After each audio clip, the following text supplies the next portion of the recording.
ही प्रतिक्रिया जाणून घेण्याचा आपण प्रयत्न करूच, पण ठाकरेंच्या नगराध्यक्षानं शिवसेनेच्या कार्यकर्त्यांना याचं श्रेय दिलं आणि सोबतच सर्व पक्षीयांचे सुद्धा आभार मानले.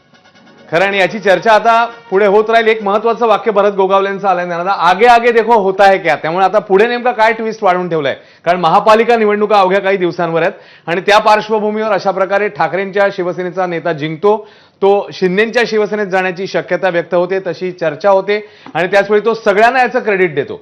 बघूया आता येणाऱ्या काळामध्ये नेमकं काय होतं. तुर्तास या सगळ्याचे अपडेट्स आता आपण जाणून घेणार. त्याकरता मी प्रज्ञाकडे जाईन. प्रज्ञा, या पुढचे अपडेट्स तुझ्यासोबत. धन्यवाद अश्विन, धन्यवाद ज्ञानदा. जसं तुम्ही सांगताय मगासपासून की एक वेगळा ट्विस्ट आपल्याला रायगडमध्ये पाहायला मिळतोय की अतुल चौगुले आता शिंदेच्या शिवसेनेत प्रवेश करतायत आणि जे वाक्य खूप महत्वाचं आहे की आगे आगे देखो होता है क्या. त्याच्यामुळे असे कोणते नवीन धक्के आता या राजकारणात, राज्याच्या राजकारणात स्थानिक पातळीवर पाहायला मिळतील याची उत्सुकता लागून राहिलेली आहे. आपण पुन्हा एकदा अपडेट्सकडे वळूयात. अपडेट्स आपण पाहूयात. टॅली जर आपण पाहिली तर भाजप, शिवसेना आणि राष्ट्रवादी युती खूप पुढे गेलेली आहे.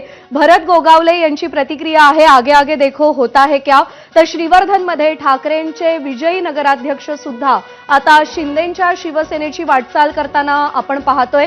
एकीकडे चौगुले हे निवडून आलेले आहेत ठाकरेंच्या शिवसेनेकडून आणि आता ते शिंदेच्या शिवसेनेत प्रवेश करणार आहेत आणि त्यावेळी त्यांनी प्रतिक्रिया दिली आहे. ठाकरेंच्या नगराध्यक्षांना शिवसेनेच्या कार्यकर्त्यांना आपल्या विजयाचं श्रेय दिलेलं आहे, सगळ्या पक्षातल्या नेत्यांना विजयाचं श्रेय दिलं आणि हे करत असताना त्यांनी राष्ट्रवादी अजित पवार गटावरती खोचक टोला देखील लगावलेला आहे.